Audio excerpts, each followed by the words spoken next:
Lecturas de la 19ª semana del tiempo ordinario, jueves 17 de agosto de 2023. Dios siempre nos acompaña y nunca nos abandona. Jesús nos enseña a perdonar con un corazón generoso. Catholic Bag. Reflexión y fe. Una puerta a la esperanza.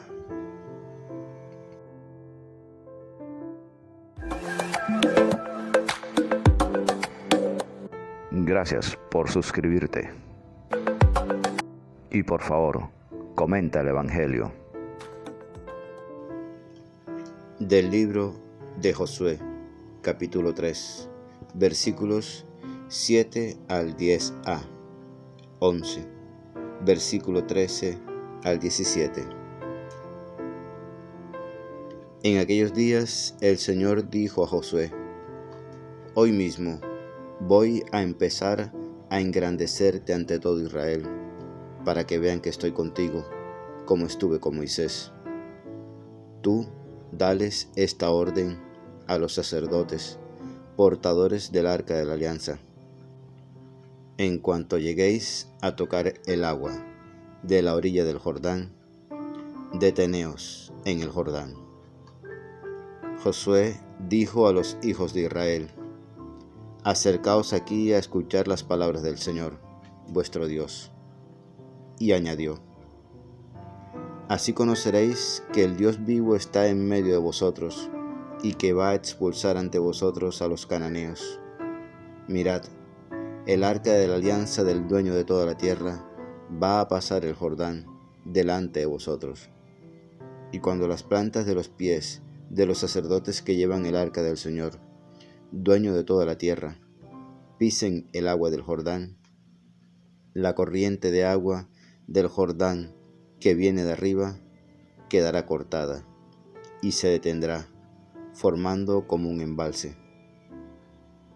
Cuando la gente levantó el campamento para pasar el Jordán, los sacerdotes que llevaban el arca de la alianza caminaron delante de la gente.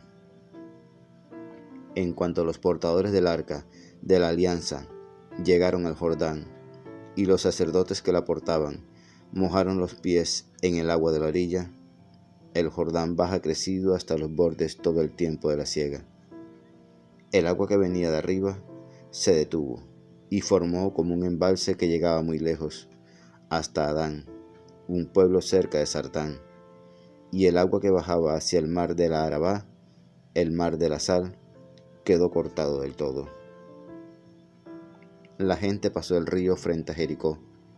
Los sacerdotes que llevaban el arca de la alianza del Señor estaban quietos en el cauce seco, firmes en medio del Jordán, mientras todo Israel iba pasando por el cauce seco, hasta que acabaron de pasar todos. Palabra de Dios. Te alabamos, Señor.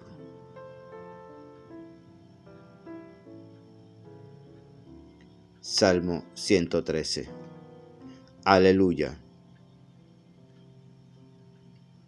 Cuando Israel salió de Egipto, los hijos de Jacob, de un pueblo balbuciente, Judá fue su santuario, Israel fue su dominio. El mar al verlos huyó, el Jordán se echó atrás, los montes saltaron como carneros, las colinas como corderos. ¿Qué te pasa, mar que huyes? A ti, Jordán, que te echas atrás. Y a vosotros, montes, que saltáis como carneros, colinas, que saltáis como corderos. Aleluya.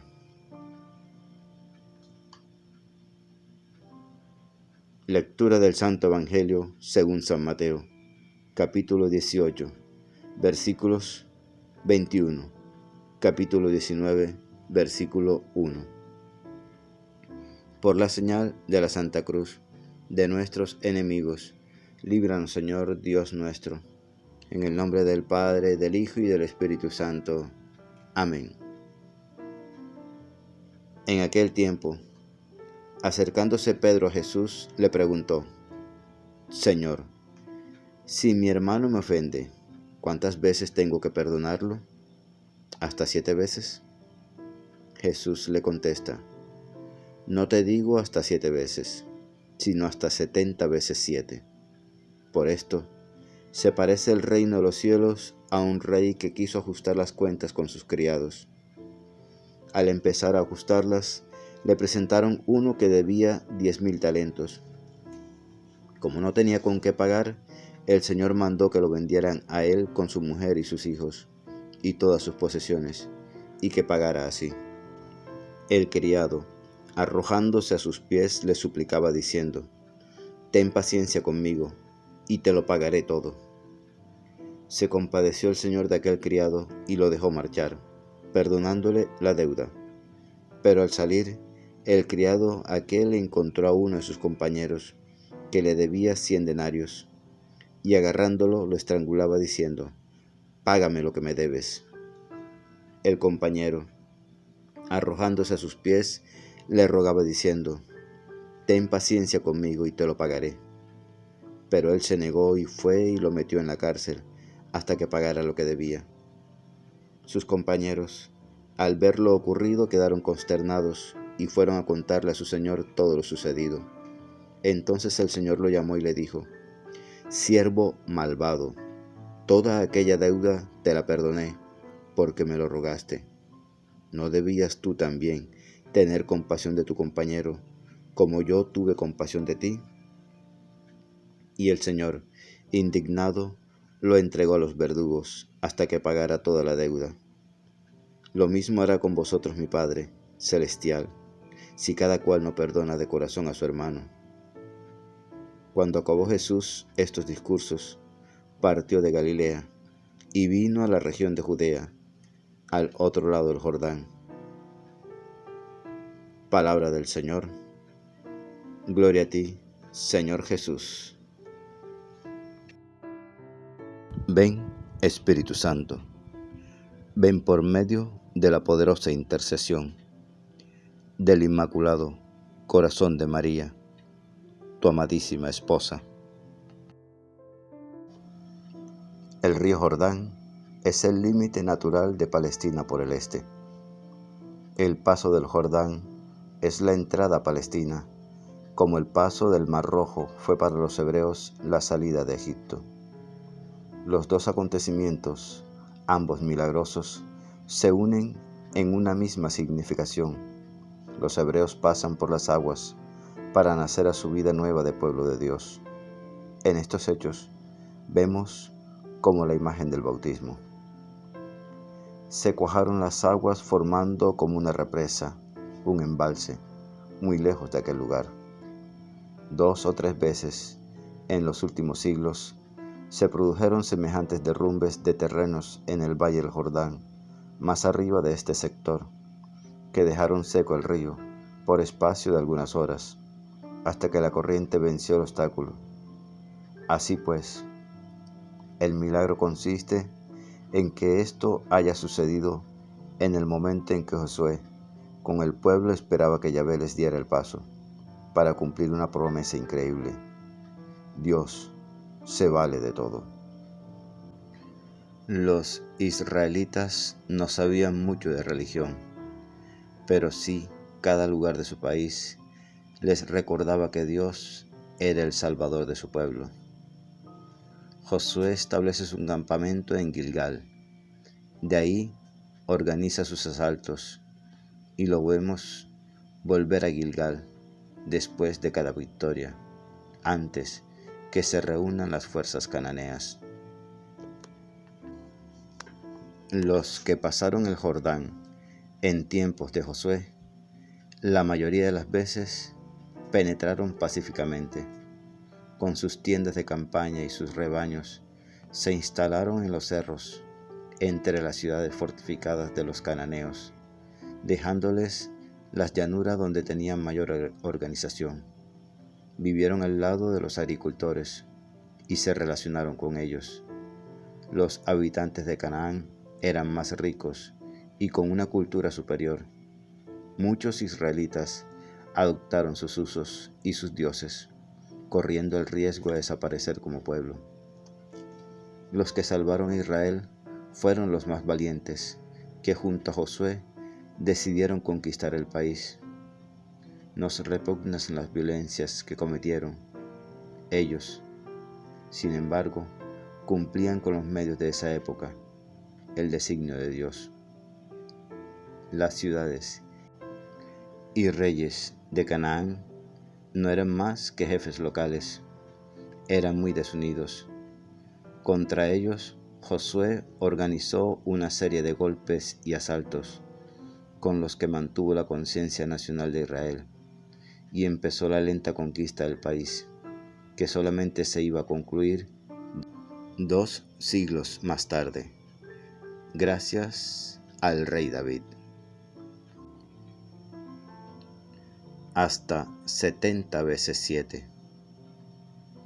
En el Evangelio, esto se contrapone a la sed de venganza expresada en el libro del Génesis, capítulo 4, versículo 24. Se trata del perdón al hermano que vuelve arrepentido. Las ofensas que nos hacen los compañeros no son nada en comparación con nuestras ofensas a Dios. Y mientras Dios perdona todo, nosotros ni siquiera damos un plazo. Dios no hace valer sus derechos y parece que ni siquiera los conociera, porque Él es el Padre.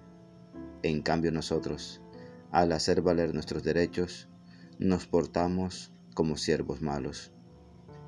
Esta comparación de Jesús va más allá de nuestros problemas personales. El mundo necesita, sobre todas las cosas, un perdón de Dios. Y por eso, aún los que quieren construir una sociedad más justa, no la pueden lograr con acusaciones y rencores, con mentiras y falsas promesas al pueblo, diciéndoles que tendrán una vida mejor, que vivirán sabroso, pero sus actos reflejan lo que su corazón guarda: mentira, mentiras. Esta parábola nos ayuda a entender mejor otra palabra de la Biblia. A mí la venganza, dice el Señor, pagaré a cada uno según su conducta. Dios no cobrará sus propios derechos, sino que cobrará por los pequeños que, no pudiendo pagar, fueron despojados, y cobrará también por todos aquellos que, arrepentidos de su falta, no encontraron el perdón. Con esta parábola finaliza el cuarto discurso del Evangelio de Mateo, con el deber del perdón. La Iglesia estuvo siempre bien lejos de ser santa, como debía serlo. Sin embargo, nadie puede negar que, en todo tiempo, la Iglesia fue el lugar donde se enseñó la misericordia de Dios y donde los hombres aprendieron a perdonar.